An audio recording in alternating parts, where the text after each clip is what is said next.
So what we saw was HeroMarine dying there to a fairly sorry, not HeroMarine. ShoWTime lost in a fairly standard macro game because he was very greedy on the economy, and that was punished by HeroMarine as he repeatedly denied the fourth bases with the greater army he had from not being as aggressive with the economy. And yeah, I'm not sure what we're going to see this game. It looks like he's not going to proxy. He's just going to throw up a standard wall in. We've got ShoWTime not doing anything too aggressive, but obviously we'll have to wait for the Cybercore to see if he puts anything out on the map, because you can't build any, things that are Protoss with proxy before the Cybercore. No Stargate, no robotics facility, and that, obviously makes things a little bit difficult. We see that ShoWTime once again is going with the early scout, whereas HeroMarine isn't bothering. He's just going to wait for his Reaper, I would imagine. He's getting the early gas again, so that would be my suspicion. ShoWTime, though, also is throwing up a nice early gas this game, probably just to get the gas for Warp Gate, and then moving into whichever his first tech building is once this gateway finishes. But that remains to be seen.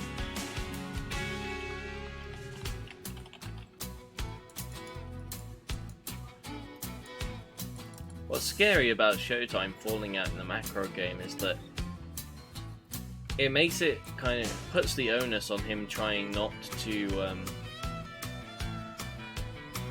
How is my title still on League? But oh, thank you, Panfex. I'll sort that now. The hell? Wow, that's a bug.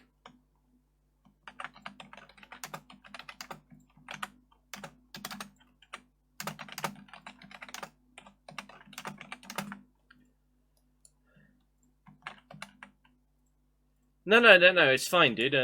I'll get back into commentating in a minute, but I spent ages changing my thing and trying to work out what I wanted to put in the title, and it looks like it just hasn't registered.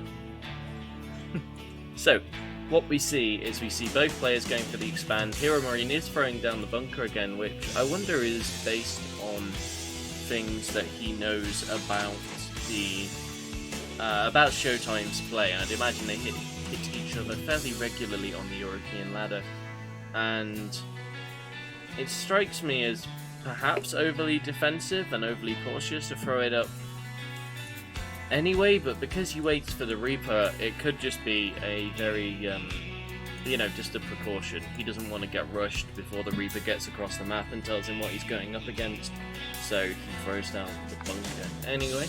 It's not a bad move, but like I said last game, it is salvageable. It won't cost you a huge amount of minerals, and we see that HeroMarine is going to go for the Widow Mine propaganda by the look of it. He's beginning to trade them now, rallying them to the front. I wouldn't be at all surprised to see him pick them up and send them across the map to attack the economy of ShoWTime, who is doing exactly the same thing as in game number 1.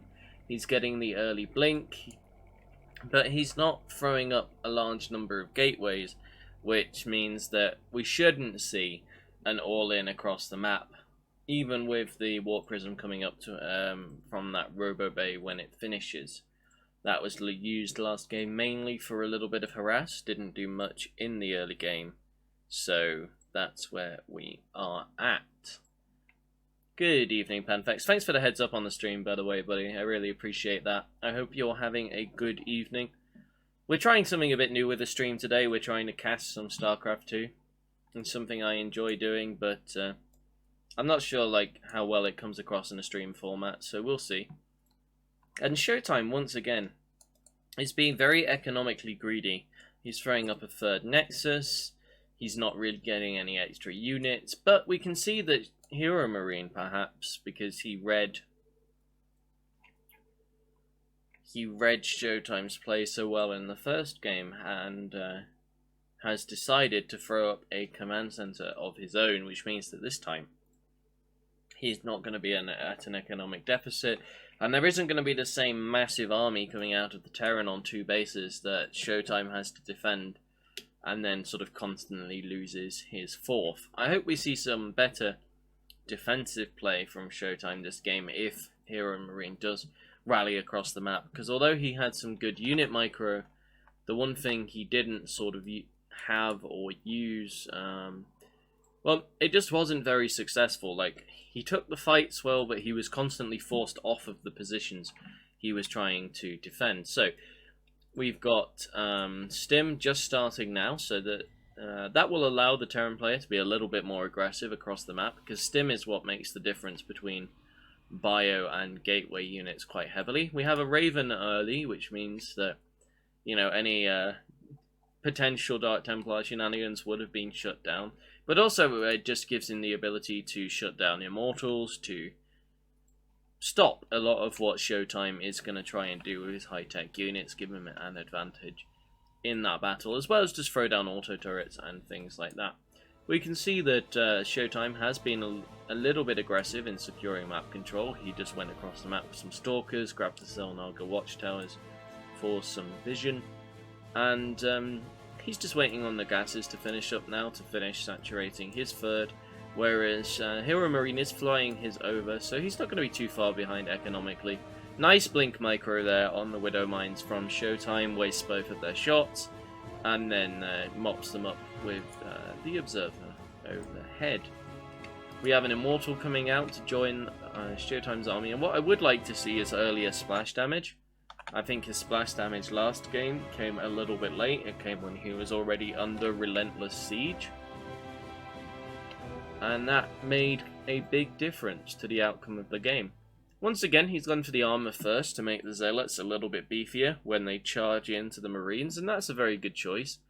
It's what you're looking for, almost certainly, because Zealots start with +1 armor anyway. Making them tankier for those fights will mean that the Marine DPS is cut almost in half, because +1 isn't finished. And any engagements taken right now would theoretically be in the favour of ShoWTime, with the Immortals being able to deal with the Marauders and the Zealots cutting through the Marines like butter. We can see that HeroMarine is moving out here, and did take a trade with the Blink Stalkers. Obviously, because of the Blink micro, he didn't get anything in return, but he didn't really lose anything either. And now his 3rd base is saturated. He has the siege tank up to defend it from any potential pushes. And it looks like ShoWTime is posturing to be very aggressive in how he takes his 4th base. It looks like he's throwing up a ton of stuff. We can see that ShoWTime has forgotten, or perhaps deliberately not saturated the gas at his natural. But it seems very weird for him to deliberately not saturate gas as he's moving into the point of the game where he's getting High Templar and Storm, and will be looking to round out his late game composition. Speaking of which, Storm is on the way, and he will need it to effectively deal with this bio now that Stim is up, now that 2-2 is on the way, and Ghosts are beginning to enter the battlefield with the Enhanced Shockwaves upgrade hitting the tab. We can see right now that both have relatively similar armies, so or relatively similar sized armies, relatively similar supplies, and that means that we should be expecting the splash damage hitting to be the main decider in these fights. It won't come down to you know, just A moving into one another. It'll be a lot about do the storms hit, because at this point in the game, regardless of the memes, moving a Protoss army into a Terran like that is a sure way to lose all of your gateway forces, and without the gateway forces you don't have a buffer for any of your high-tech units. It looks like the High Templar are in the Warp Prism, and those storms do deter the initial attack. Let me put health bars on for you guys so you can see what health they're on, and that was a beefy storm. That did a lot of damage, which is good for ShoWTime, because he's looking still to build up to his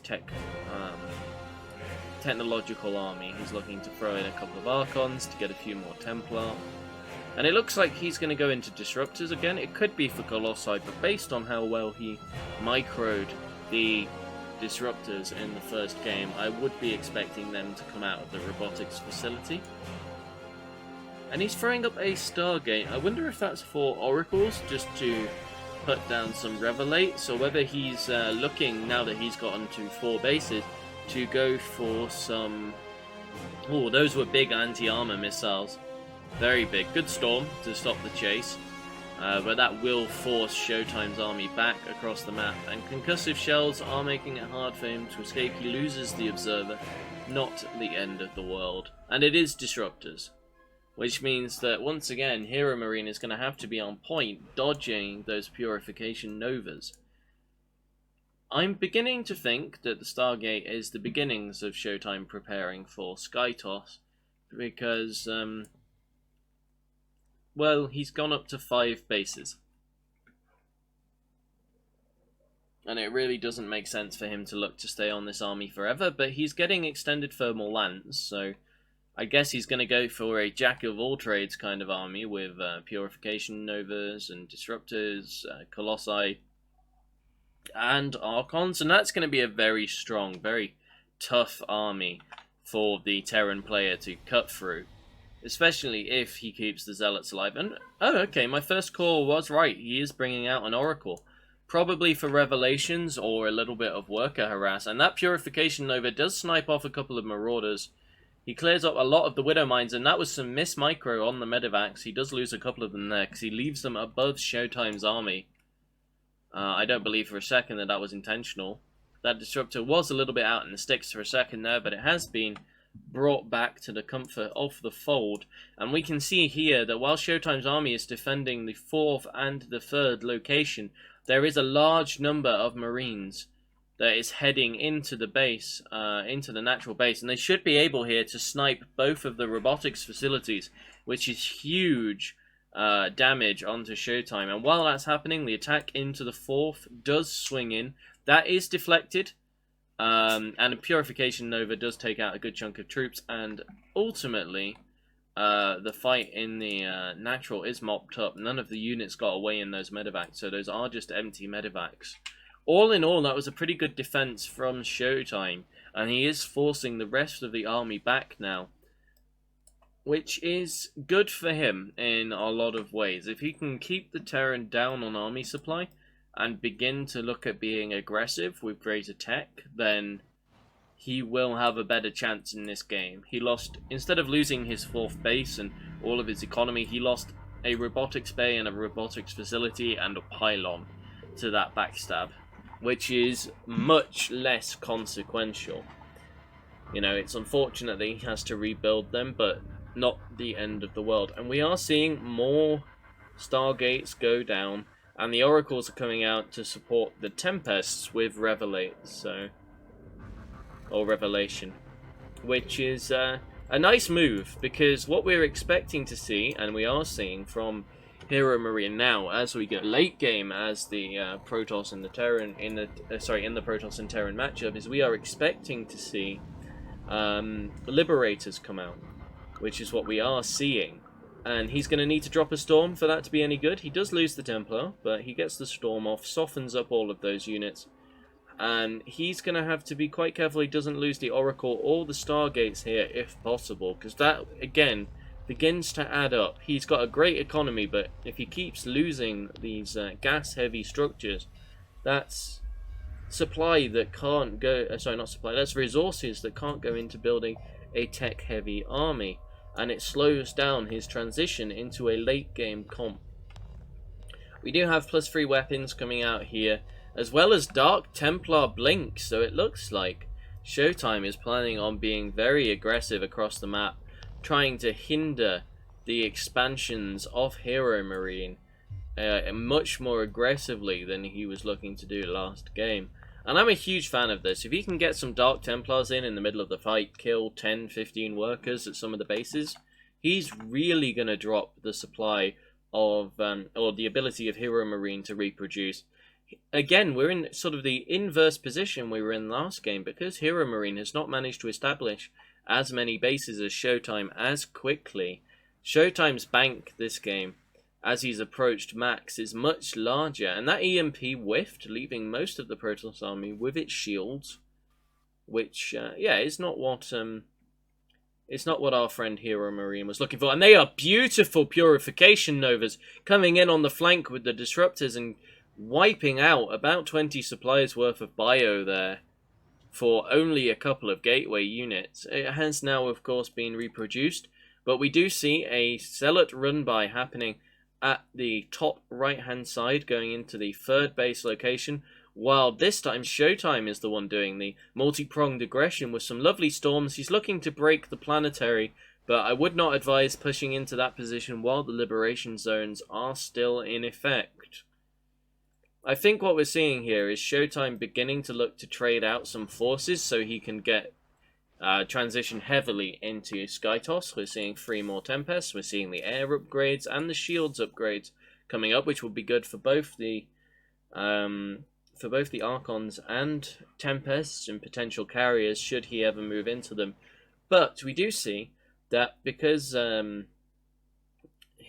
was probably expecting some Colossus, that he already has, and the Liberators, of course, it benefits the Liberators. He's already got +3 ship weapons, 90% of the way done, which means that should he get a good number of Vikings up, he will be able to challenge ShoWTime in the air. We see a run by here, a good storm lands, and that should allow the Stalkers to pick off some of this, but Marauders are obviously very cost efficient when trading into Stalkers.